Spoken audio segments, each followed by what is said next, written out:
수요일 저녁 예배 하나님 앞에 드리겠습니다.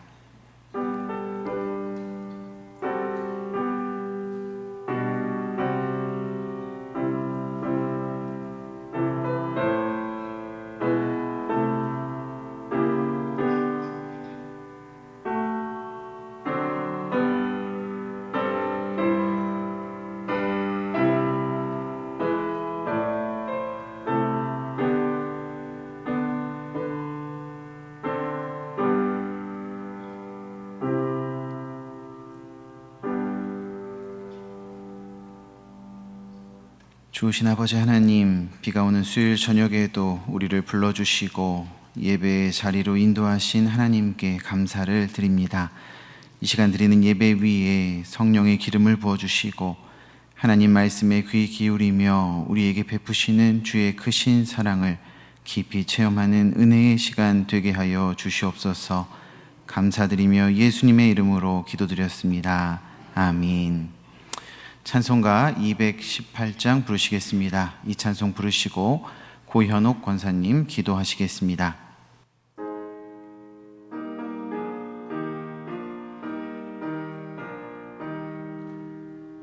내 맘과 정성을 다하여서 주 너의 하나님을 사랑하라. 내 몸을 아끼고 사랑하듯 형제와 이웃을 사랑하라. 주께서 우리에게 명하시니 그 명령 따라서 살아가리. 널 미워 해치는 원수라도 언제나 너그럽게 사랑하라. 널 핍박하는 자 위에서도 신실한 마음으로 복을 빌라. 주께서 우리에게 명하시니 그 명령 따라서 살아가리. 나 항상 주님을 멀리하고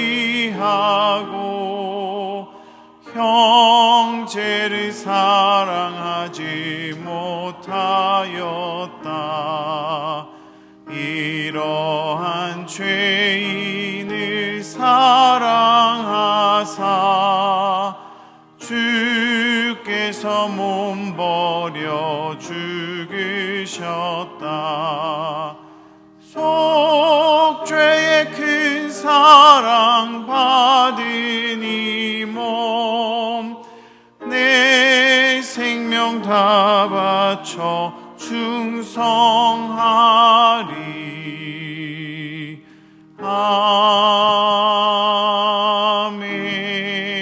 아멘.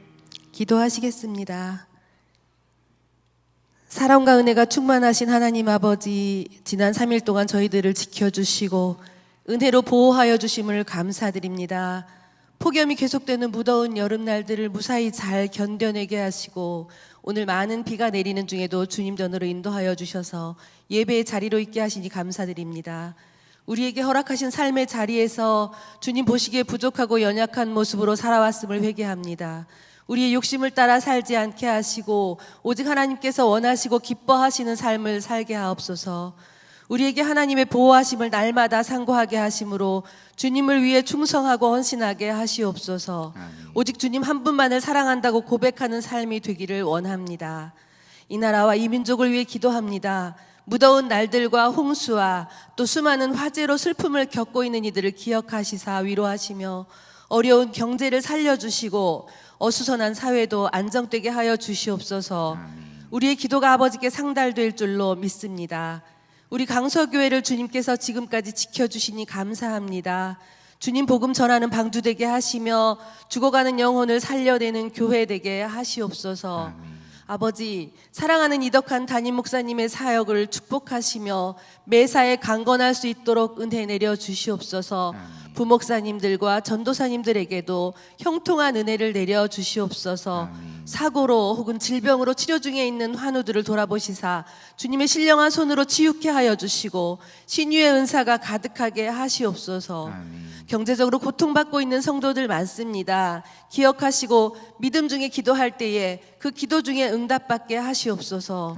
오늘도 말씀을 들고 서신 백사무엘 목사님의 설교로 우리의 갈급했던 심령들이 믿음으로 가득 채워지길 소원합니다. 루디아 찬양대의 귀한 찬양을 올려드립니다. 아버지 홀로 영광 받으시옵소서. 헌신하는 대원대원 한 분 한 분 축복하여 주시고 예배 마치는 시간까지 함께 하실 우리 주님 예수님 이름으로 간절히 기도드립니다. 아멘.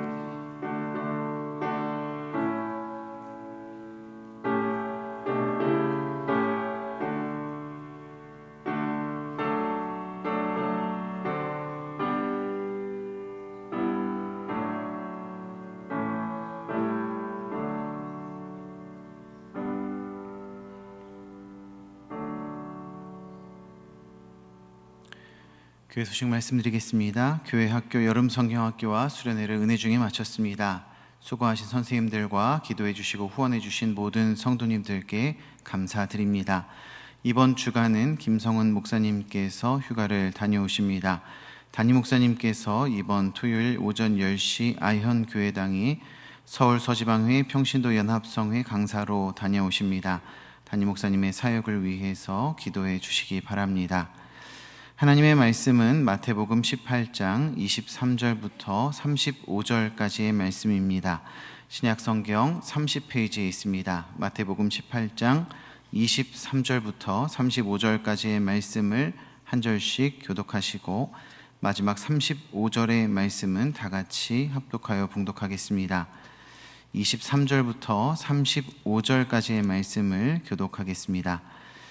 그러므로 천국은 그 종들과 결산하려 하던 어떤 임금과 같으니 결산할 때에 10,000달란트 빚진 자 하나를 데려오매 갚을 것이 없는지라 주인이 명하여 그 몸과 아내와 자식들과 모든 소유를 다 팔아 갚게 하라 하니 그 종이 엎드려 절하며 이르되 내게 참으소서 다 갚으리이다 하거늘 그 종의 주인이 불쌍히 여겨 놓아 보내며 그 빚을 탕감하여 주었더니 그 종이 나가서 자기에게 100다나리온 빚진 동료 한 사람을 만나 붙들어 목을 잡고 이르되 빚을 갚으라 하매 그 동료가 엎드려 간구하여 이르되 나에게 참아 주소서 갚으리이다 하되 허락하지 아니하고 이에 가서 그가 빚을 갚도록 옥에 가두거늘 그 동료들이 그것을 보고 몹시 딱하게 여겨 주인에게 가서 그 일을 다 알리니 이에 주인이 그를 불러다가 말하되 악한 종아 내가 빌기에 내가 내 빚을 전부 탕감하여 주었거늘 내가 너를 불쌍히 여김과 같이 너도 내 동료를 불쌍히 여김이 마땅하지 아니하냐 하고 주인이 노하여 그 빚을 다 갚도록 그를 옥졸들에게 넘기니라. 다 같이 읽겠습니다. 너희가 각각 마음으로부터 형제를 용서하지 아니하면 나의 하늘 아버지께서도 너희에게 이와 같이 하시리라. 아멘. 루디아 찬양대가 하나님 앞에 찬양을 드리시겠습니다.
찬양이었습니다. 감사합니다.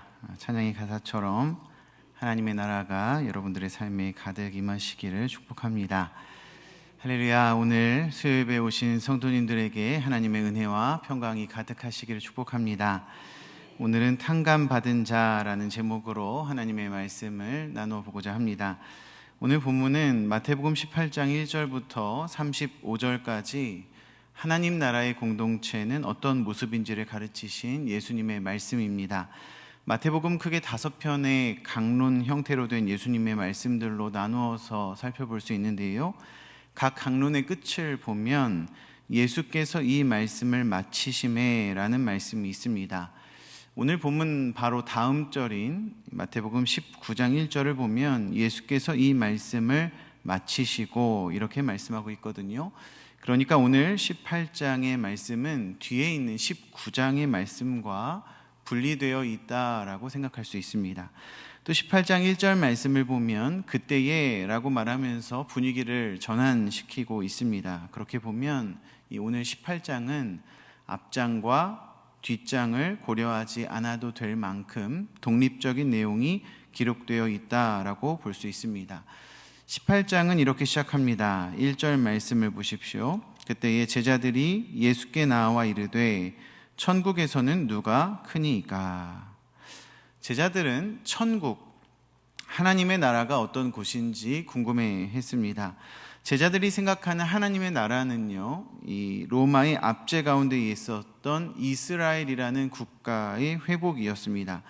이방 민족이 아닌 하나님께서 통치하는 이스라엘 국가를 이 제자들이 하나님의 나라다라고 생각했던 것입니다. 그래서 신약 성경에 기록된 이 천국이라는 단어는요, 장소의 개념이라기보다는 통치라는 개념이 강하게 내포되어져 있습니다. 제가 신학생 시절에 하나님의 나라를 장소가 아닌 통치로 이해해야 한다라는 가르침을 들었을 때에 지금 무슨 소리를 하는 것인가 이해를 잘 할 수 없었습니다. 우리는 나라라는 단어를 보통 국가와 일치시키지 않습니까? 그리고 지금 우리나라는 법을 중심으로 국가가 운영되고 있잖아요. 그러나 이 프랑스의 유명한 왕이죠, 루이 14세가 한 말인데요, 짐이 곧 국가다라는 말을 여러분 들어보셨을 것입니다. 루이 14세가 18세기의 프랑스 왕이거든요. 그러니까 불과 300년 전만 하더라도 국가의 핵심은 왕이라고 여겨졌고 어떤 왕이 통치하느냐가 국가의 모습을 결정하는 중요한 요소였음을 알 수 있습니다. 하나님의 나라, 우리는 천국이라고 부르는 이 하나님의 나라는요, 우리가 죽어서 가는 내세를 의미하는 것도 있습니다마는 적어도 오늘 본문에서 사용된 하나님의 나라, 이 천국은요, 하나님의 통치를 의미하고요. 그래서 오늘 18장의 내용은 하나님을 왕으로 모시는 사람들, 하나님의 통치 아래 거하는 사람들, 곧 성도들의 공동체에서 어떤 원리가, 하나님의 통치 아래 어떤 원리가 적용되는지 그것을 가르치시는 예수님의 말씀이다라고 이해할 수 있습니다. 이런 하나님의 나라라는 개념이 간단하고 쉬운 내용은 아닌데요, 오늘 본문을 이해하기 위해서 적어도 알아야 할 것이 있습니다. 무엇이냐면요, 하나님의 나라는 이 세상과 다른 법칙이 적용된다라는 것입니다. 이게 가장 중요한 것입니다.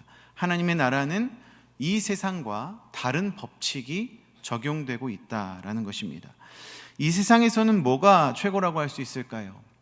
돈일까요? 권력이라고 할 수 있을까요? 힘이나 명예를 말할 수 있을까요? 그러나 하나님의 나라에서는 이러한 요소들이 아무런 영향을 발휘하지 못합니다. 이 세상에서는 좋은 직장에 다니는 것, 좋은 학교에 들어가는 것, 사업을 크게 하는 것, 혹은 얼굴이 예쁘거나 잘생겼거나 혹은 건강하다거나 그런 것들이 자랑거리가 될 수 있겠죠. 하지만 하나님의 나라에서는 그런 것들이 자랑거리, 축에도 들지 못합니다. 하나님의 통치 아래에서는 다른 법칙이 적용된다라는 것입니다. 그런데요, 이거는 하나님의 통치 말고도 국가와 국가 사이에서도 이런 법칙이 다르다는 것이요, 충분히 이해될 수 있는 차이입니다. 얼마 전에 프랑스에서 목회하는 제 동기 목사가 한국에 들어왔습니다. 그래서 시간을 내서 함께 식사를 했는데요. 저와 그 목사님이 동기고 또 그쪽 사모님과 제 아내가 동문이거든요.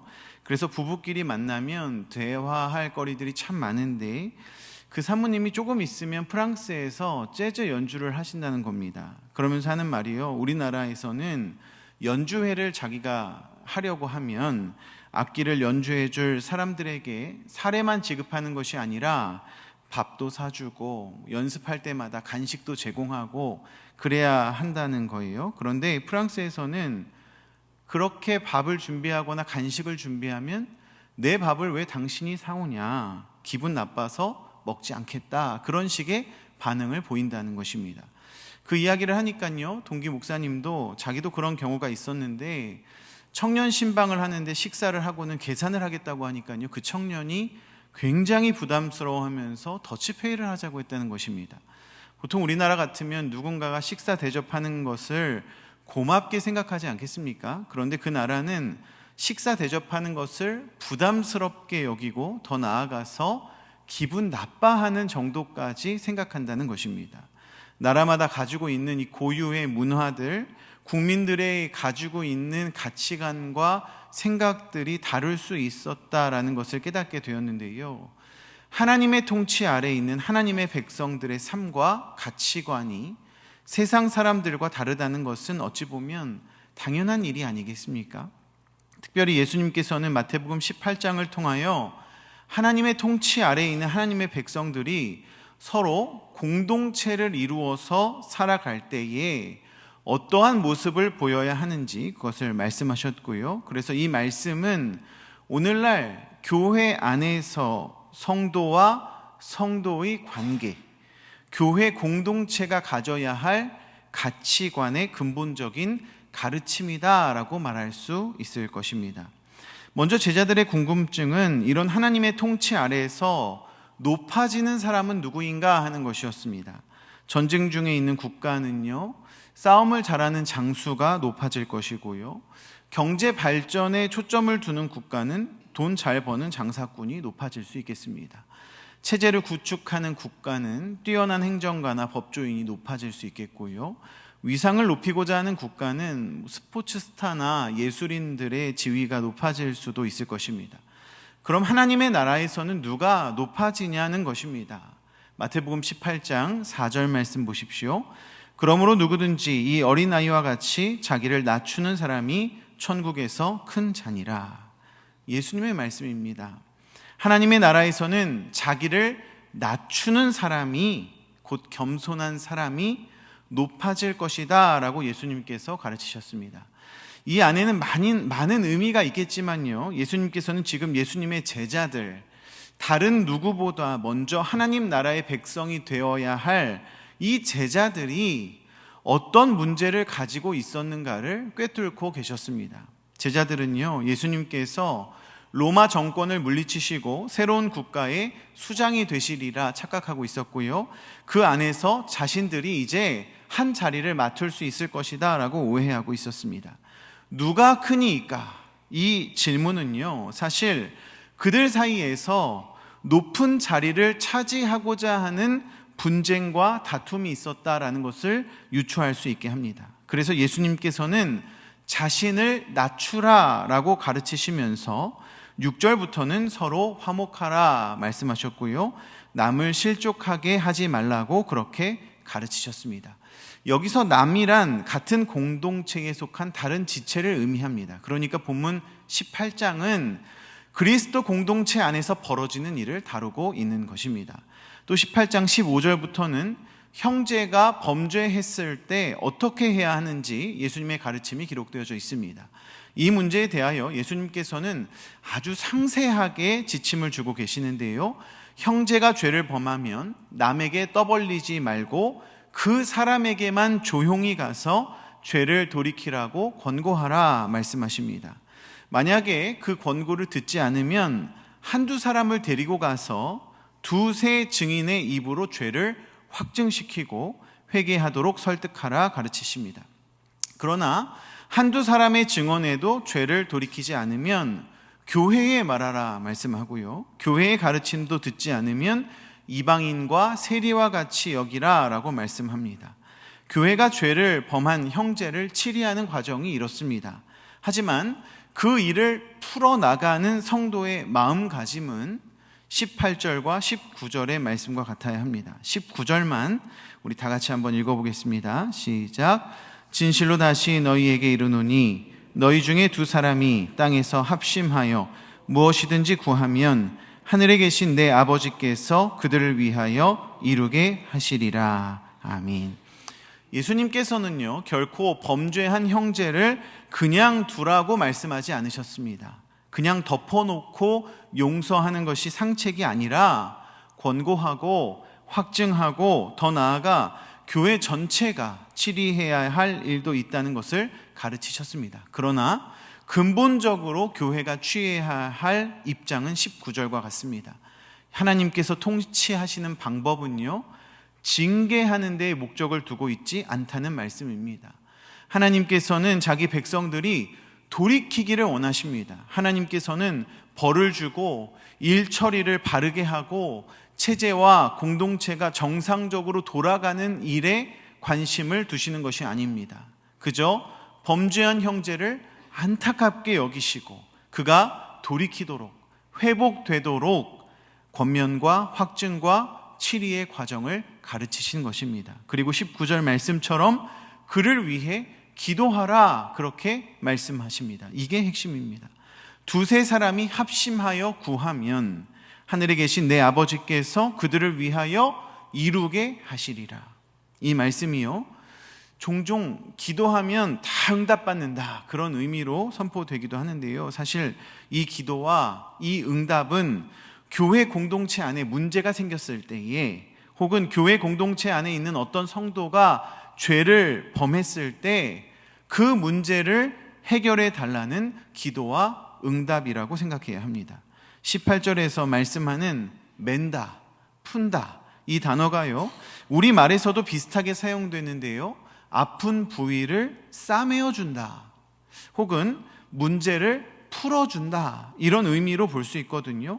예수님께서는 하나님의 통치를 받는 하나님의 백성들이 화목하기를 원하셨고요, 문제가 생기면 기도하면서 잘 풀어나가기를 원하셨습니다. 고압적인 분위기로 징계한다거나 치리한다거나 그런 것이 아니라 낮은 자의 모습으로 겸손하게, 나도 그럴 수 있다는 입장에서 형제를 돌이키게 하는 것이 성도의 모습이라고 말씀하십니다. 하나님께서 능력 주신다면 못할 것이 무엇이 있겠습니까? 이 말씀은 분쟁 가운데에 하나님께서 개입하시도록, 죄 지은 형제가 돌이키도록 그렇게 기도하면 하나님께서 도우시겠다는 약속의 말씀이기도 합니다. 그런데 21절을 보면 그때에 베드로가 예수님 앞에 나왔습니다. 베드로는 제자들의 대표격으로 나왔는데요, 아마 많은 제자들이 이런 예수님의 가르침을 잘 이해하지 못했기 때문이라고 여겨집니다. 베드로가 말합니다. 형제가 내게 죄를 범하면 몇 번이나 용서해 줄까요? 7번까지 용서해 주면 되겠습니까? 베드로가 질문하는 것입니다. 당시 랍비의 가르침에 의하면 하나님께서도 사람의 죄를 3번까지는 용서하신다 그런 가르침이 있었다고 합니다. 3번보다 2배가 넘는 7번이라는 횟수는요, 인간이 용납할 수 있는 최대한의 용서가 아닐까 그렇게 생각할 수 있습니다. 상당히 도덕적이면서도 칭찬받을 법한 베드로의 말인데요, 예수님의 대답은 전혀 달랐습니다. 22절의 말씀 다 같이 읽겠습니다. 예수께서 이르시되 내게 이르노니 7번뿐 아니라 7번을 70번까지라도 할지니라. 아멘. 예수님께서 말씀하신 횟수가 70 곱하기 7으로 490번을 말하는 것인지 아니면 70 더하기 7으로 77번을 말하는 것인지 그것은 중요하지 않습니다. 예수님께서는 그만큼 끊임없이 용서하고 앙심을 품지 말라고 말씀하고 계십니다. 이게 사람으로 가능한 일일까요? 예수님께서는 이 가르침을 제자들이 온전히 이해하기를 원하셨습니다. 그래서 예화로 이야기를 하나 들려주십니다. 이것이 23절부터 34절까지의 말씀인데요. 어떤 나라의 임금이 결산을 하려고 신하를 불렀습니다. 임금이 채무자와 채무 현황을 파악했다라고 이해하시면 될 것 같아요. 그런데 결산을 하면서 채무자를 확인하다 보니까요, 1만 달란트 빚진 자의 존재가 부각된 것입니다. 1만 달란트, 이 숫자는요, 상상하기 어려운 숫자입니다. 1달란트, 1만 달란트가 아니라요, 1달란트입니다. 1달란트가 6천 데나리온과 같았습니다. 보통 노동자의 하루 품삯이 한 데나리온이었거든요. 그러니까 보통 노동자가 6천일 동안 일한 품삯이 1달란트였습니다. 1년 동안 300일을 일한다고 보면요, 보통 노동자가 20년 동안 온전히 일한 품삯이 1달란트이고요. 하루 품삯을 계산하기 쉽게 10만 원이다 라고 본다면요, 6억 정도의 돈이 1달란트였습니다. 그런데 이 종은 1달란트가 아니라 1만 달란트를 빚졌습니다. 그러면요, 6조를 빚진 것과 같습니다. 의심이 많은 분들은 지금 계산을 하실지도 모르겠는데요, 저도요, 이 6조인지 60조인지 계산을 하면서도, 계산기를 두드리면서도 헷갈리더라고요. 그러나 계산하실 필요가 없습니다. 확실한 건 그만큼 상상할 수 없는 금액을 빚졌다라는 것입니다. 이렇게 큰 돈을 빚졌는데요, 그냥 넘어갈 주인이 어디 있겠습니까? 빚진 자를 불렀는데 그에게 갚을 것이 없는 겁니다. 주인이 명령합니다. 그 몸과 아내와 그 자식들과 모든 소유를 다 팔아서 갚게 하라, 그렇게 명령했습니다. 모든 소유를 다 판다고 해서 1만 달란트, 6조 원을 갚을 수 있겠습니까? 그냥 벌을 주는 것과 같은 것이죠. 그런데 종이 엎드려 절하며 간곡하게 요청하는 것입니다. 26절 말씀 보십시오. 그 종이 엎드려 절하며 이르되 내게 참으소서, 다 갚으리이다 하거늘. 여러분 생각해 보십시오. 6조 원을 어떻게 다 갚습니까? 일반 노동자가 20만 년을 일해야 벌 수 있는 돈입니다. 평생을 일해도 갚을 수가 없는 상황이다라는 것이죠. 그런데 주인은 너그러운 사람이었습니다. 그 종을 불쌍히 여겼고 빚을 전부 탕감해 주었습니다. 있을 수 없는 일이죠. 큰 은혜죠. 빚을 진 사람은 죽을 위기에서 은혜를 입고 풀려나게 되었습니다. 그런데 여기서 반전이 일어납니다. 무슨 반전일까요? 이 이야기 여러분 다 아시죠? 다 아시면서 왜 모르는 것처럼 들으십니까? 저를 위한 것이죠. 무슨 반전이 일어났습니까?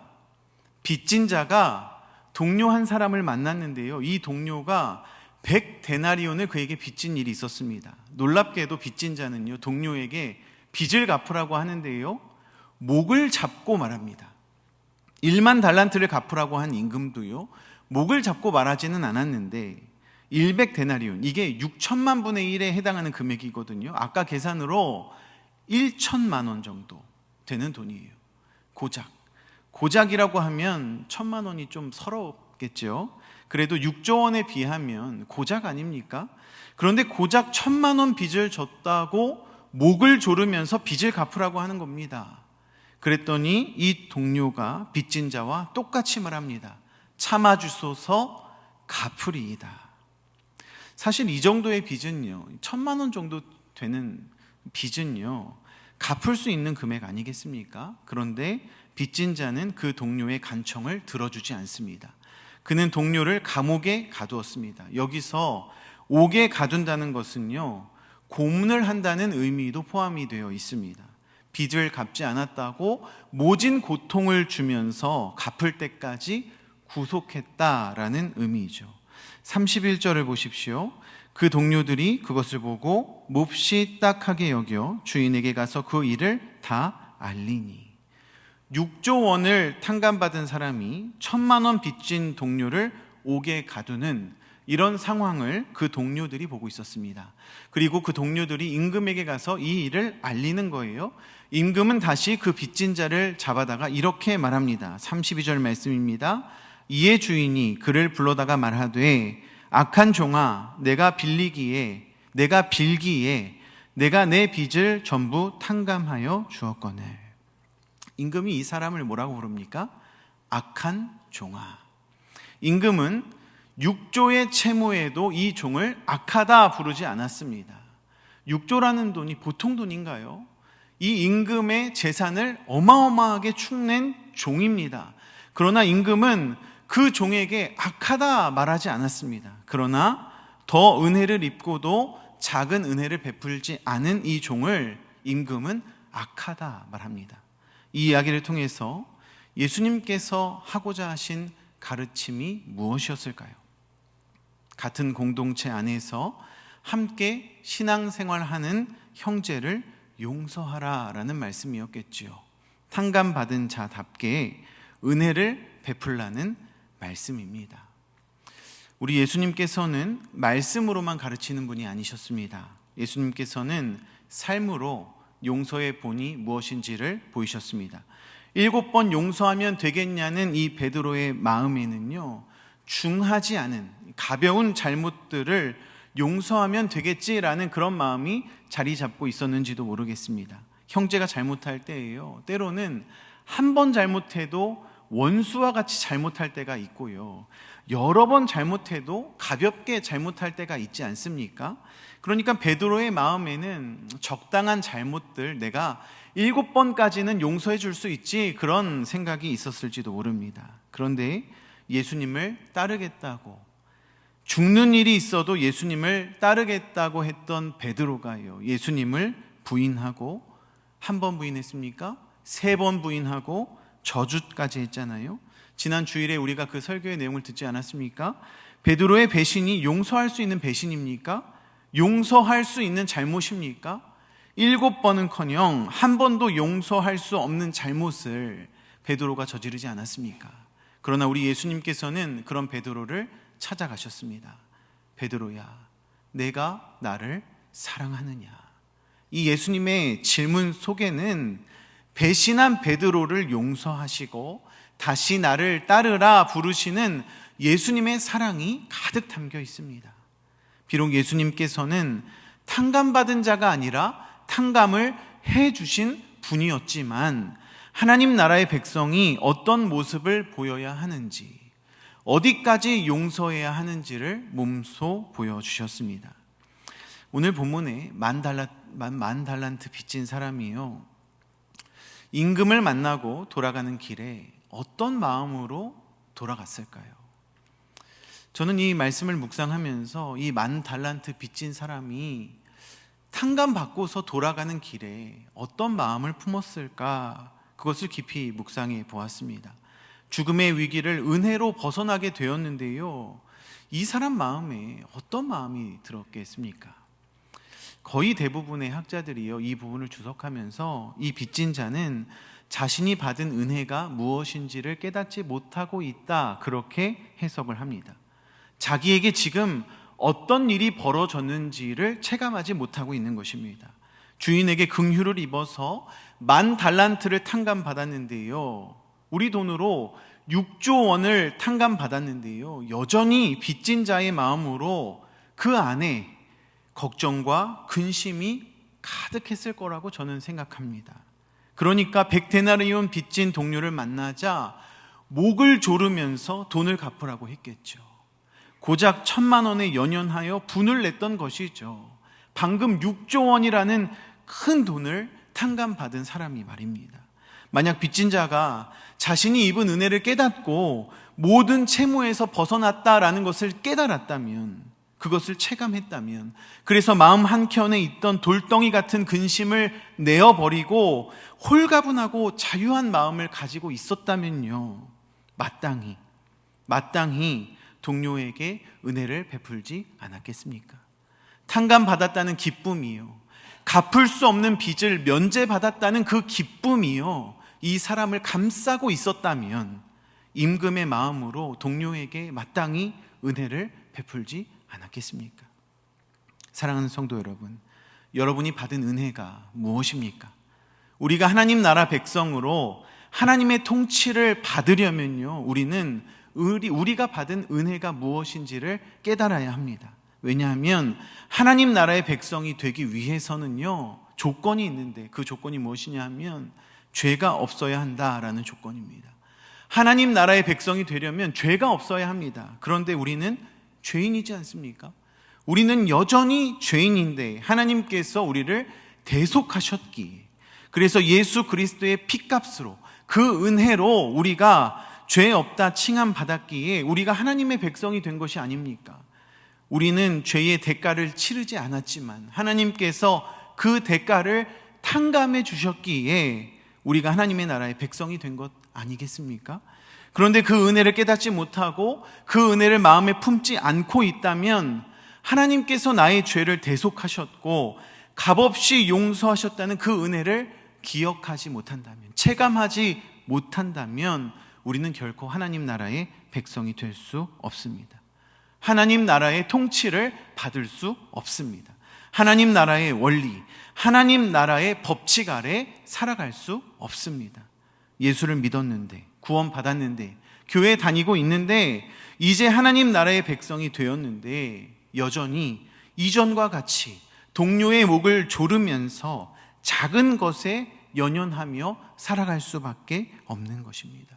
이미 자유를 얻었으면서 말입니다. 사랑하는 성도 여러분, 여러분이 받은 은혜가 무엇입니까? 그리스도의 보혈로 대속받았다는 그 은혜를 여러분 기억하시기 바랍니다. 그리고 이제 하나님 나라의 법칙에 따라 용서할 때 하나님의 은혜가 더 크게 임한다는 오늘의 말씀을 실천하시기를 바랍니다. 세상 사람들은 용서하는 우리의 모습을 보면서 비웃을지도 모릅니다. 멍청하다고, 바보 같다고, 다 용서한다고 그렇게 말할지도 모릅니다. 당연하죠. 세상의 법칙은 그러니까요. 하지만 하나님의 통치, 하나님 나라의 백성인 우리는 은혜로 살아갈 때 진정 우리에게 자유와 구원이 임한다는 하나님의 나라의 법칙을 알고 있는 사람이지 않습니까?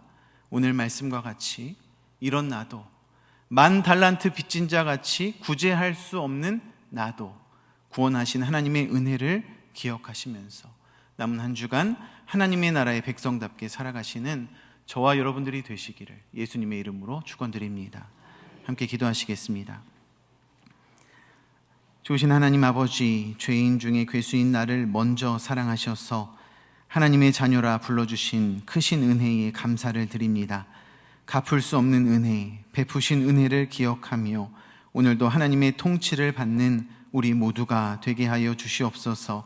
세상이 쫓는 가치관을 따라 살아가는 것이 아니라 하나님 말씀대로 순종하는 우리가 되게 하여 주시옵소서. 감사드리며 예수님 귀하신 이름으로 기도드렸습니다. 아멘. 찬송가 429장 찬송하시겠습니다.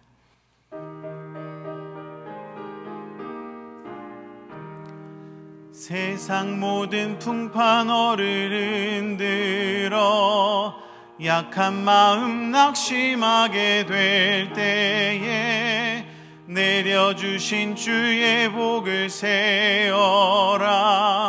주의 크신 복을 내가 알리라. 받은 복을 세어 보아라. 크신 복을 내가 알리라. 받은 복을 세어 보아라. 주의 크신 복을 내가 알리라.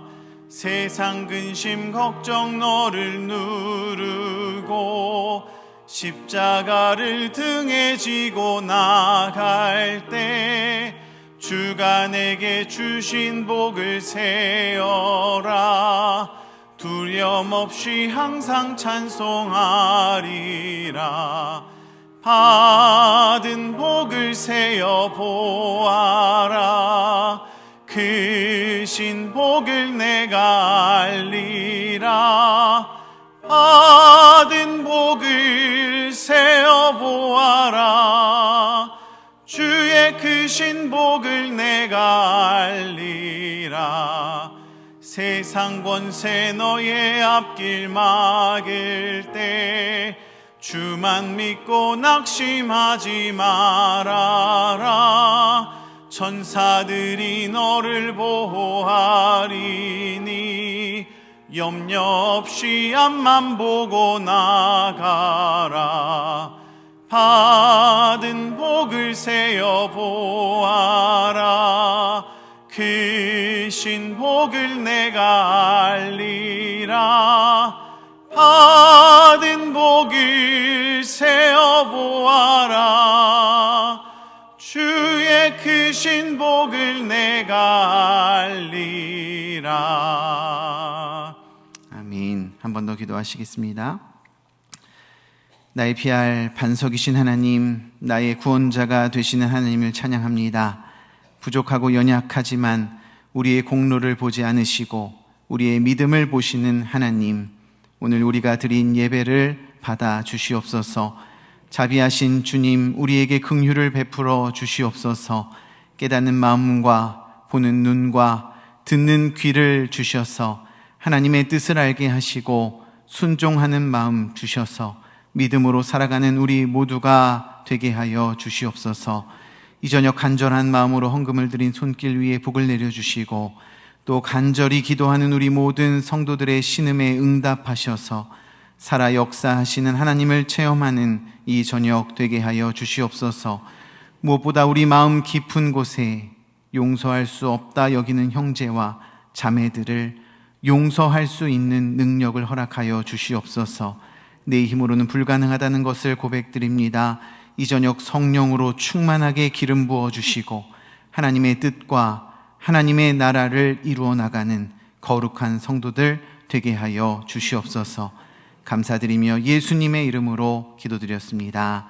아멘. 하늘에 계신 우리 아버지, 아버지의 이름을 거룩하게 하시며 아버지의 나라가 오게 하시며 아버지의 뜻이 하늘에서와 같이 땅에서도 이루어지게 하소서. 오늘 우리에게 일용할 양식을 주시고 우리가 우리에게 잘못한 사람을 용서하여 준 것 같이 우리 죄를 용서하여 주시고 우리를 시험에 빠지지 않게 하시고 악에서 구하소서. 나라와 권능과 영광이 영원히 아버지의 것입니다. 아멘. 각자 기도하시다가 자유롭게 돌아가시겠습니다.